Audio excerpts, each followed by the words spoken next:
ERCOT and our Texas electrical grid are not a free market. Today at Imagine Better Media, we are going through the history, the structure, the problems, and the solutions to our electric grid in Texas. In recent history, we've seen some significant failures and some great successes with ERCOT. We all remember Snowmageddon, and none of us like the constant reminders from ERCOT to reduce our electricity consumption. On the other hand, I love the low prices and the unique wealth of choices that we have here in Texas for electric providers. So good, bad, and ugly, we are diving into the most electric part of Texas politics. Let's go. My name is Mac Latimer, and this is Imagine Better. Electricity in Texas actually starts back in the 1800s with ice companies. They had power plants on site to run their condensers, and they sold excess electricity to the businesses around them that needed it. In 1880, we got our first power plant in Galveston, Texas. From there, small electric generators started popping up all over the state, and they would sell their electricity along their own transmission lines to both houses and businesses. That wasn't the route everyone took, though. In 1891, the city of Greenville, Texas, started the first fully government-owned electric utility. They owned the generation, the transmission, and they sold directly to the end user. This worked so well that the city of Greenville became the center of industry in Texas. Oh wait, no it didn't. Government-owned systems like this are always in the background of our story, but we're not going to focus on them because they don't significantly change the direction of our electrical system. The electric system kept growing so quickly that in 1905 the state stepped in and gave municipal governments powers over those private electric utilities. First, the state gave district courts the ability to settle disputes between cities and private utilities. Private utilities in this context are companies that own the generation, transmission, and sold power directly to the consumer. Then Texas gradually increased the power of the municipalities, even giving them the power to set prices for those electric utilities, setting them at a max of 10% over cost. Those artificially low prices caused companies to merge and buy each other out, growing into these massive conglomerates. Then, in 1924, those conglomerates started interconnecting to increase the reliability of their systems. At this point, many of the grids in Texas connected to outside grids across state lines. But that all changed when FDR came in and incentivized the separate Texas electrical grid. He signed two bills into law. The first was the Public Utility Holding Company Act, which gave companies an ultimatum. They could divest from grid companies in multiple states, they could connect those grid companies across state lines, or they could submit to regulations by the SEC. The second was the Federal Power Act, which gave these companies another ultimatum. They could either disconnect their grid from across state lines, or they could submit to regulation by the new Federal Power Commission. So over the next decade, most parent companies sold off their Texas electrical grid assets to escape regulation by the SEC. And then most companies disconnected their grids across state lines to escape regulation by the FPC. This isolation happened in Texas and not other states because most electric utilities in Texas were still private companies, although they were heavily regulated. And also, Texas was large enough to benefit from economies of scale. Around the state's edges, however, there were some electric utilities that chose regulation over disconnection, and that's why the Texas electrical grid doesn't cover the whole state. Importantly, these interconnections were temporarily resumed for World War II when FDR temporarily suspended the regulatory requirements. By the end of World War II, the Texas electric grid had consolidated into two large grids, one north and one south. Those two grids joined in 1967, creating the Texas Interconnected System and agreeing not to connect their systems out of state. Then, a few years later in 1970, the Texas Interconnected System created an organization called the Electric Reliability Council of Texas, or ERCOT. This organization's main goal was to offer advice on how to increase the reliability of the grid. 5 years later, in 1975, the state got involved and created its own regulatory body called the Public Utility Commission of Texas, or the PUC. The organization's main power was to set rates for all of the private electric utilities in Texas and was the primary regulator of the electricity market. Okay, we've got to pause for a second to address everyone's favorite story when it comes to the Texas electrical system, and that's the midnight connection. Essentially, what happened is in 1976, an Oklahoma electric utility was jealous of the low Texas electricity prices. So, what they did is they teamed up with a Texas electric utility right across the border and connected the Oklahoma and Texas grids against every agreement that this Texas utility had signed. Now, when the bigger utilities found out, they immediately disconnected from the Texas electrical grid, and that's when all the lawsuits flew. Now, you should really dig into this story because it has fascinating twists and turns, but honestly, it didn't really affect anything long term, so we're going to move on. Now, back to our main story. In 1981, the members of ERCOT, which is still a private company at this time, voted to give ERCOT control of the whole transmission infrastructure of their entire grid. Then in 1995, the Public Utility Regulation Act was expiring, and the governor at the time, George W. Bush, had his eyes set on massive reform. This reform changed how the electricity markets worked in many ways, but we're going to focus on two. The first was going to be the unbundling of the electricity market. There were now going to be three distinct groups who participated in a competitive market: the generators, the transmission, and the providers. Remember, at this point, the only providers were electric utilities that had regional monopolies. Second, they restructured ERCOT again into an independent service operator, or an ISO.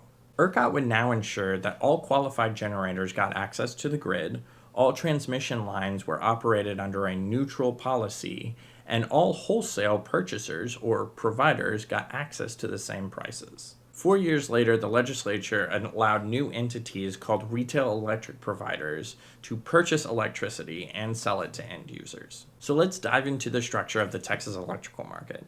Over the first decade, there were many debates and transitions that the market went through.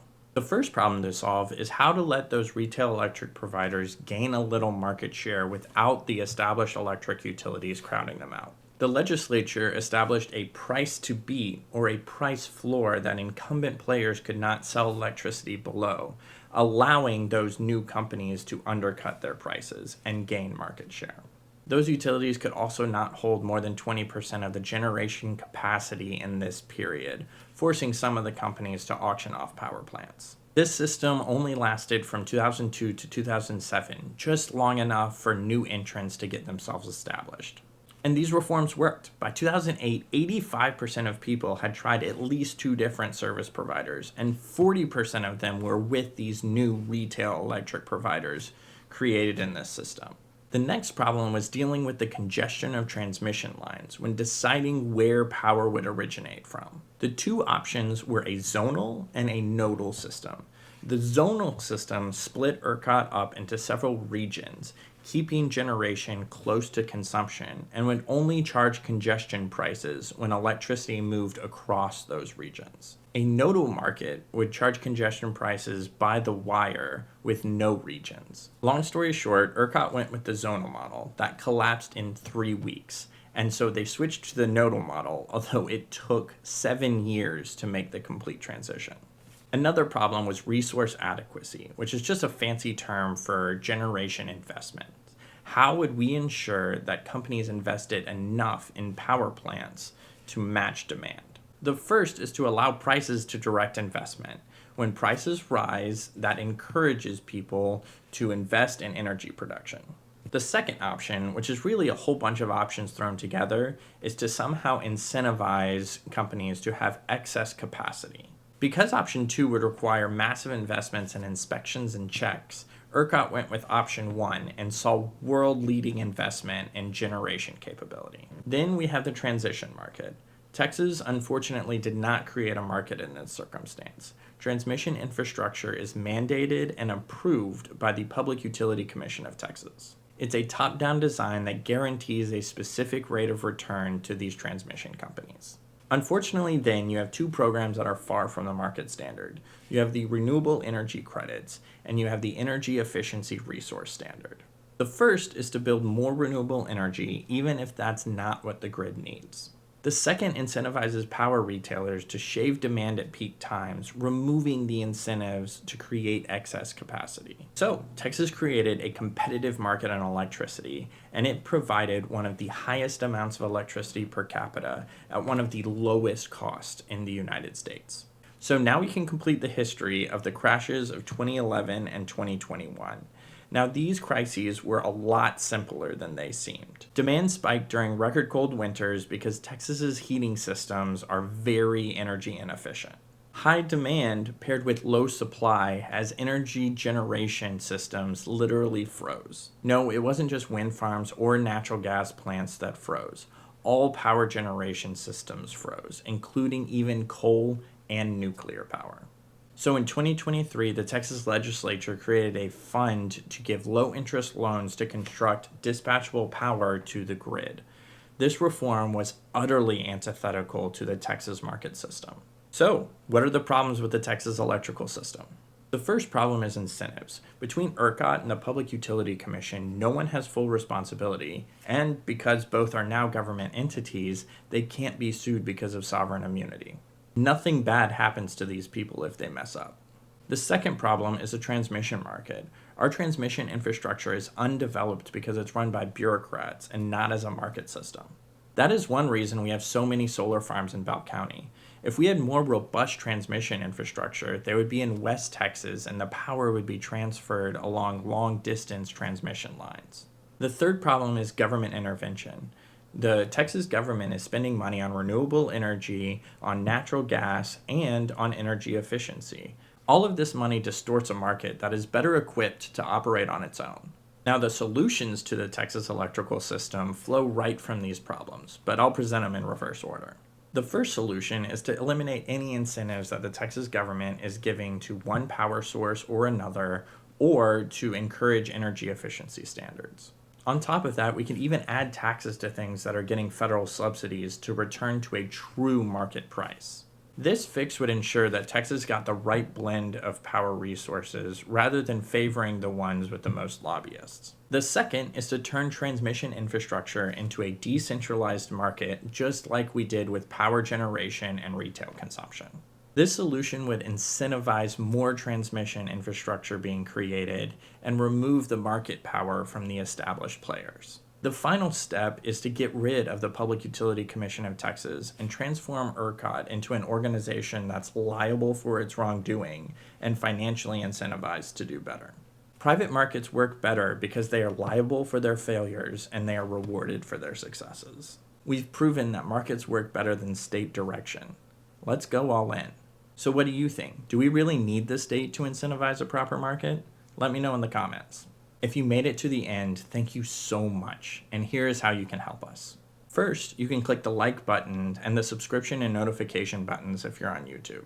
Then you can go to the show notes of this video and follow Imagine Better Media on whatever social media platforms you use regularly. After that, please share us with as many people as possible, both online and in person. Finally, you can go to imaginebettermedia.com to sign up for one of our subscriptions. Thank you to our VIP subscribers who help make these videos possible. Let's imagine better and make it happen. And while you're here, you can click here to check out our other stories.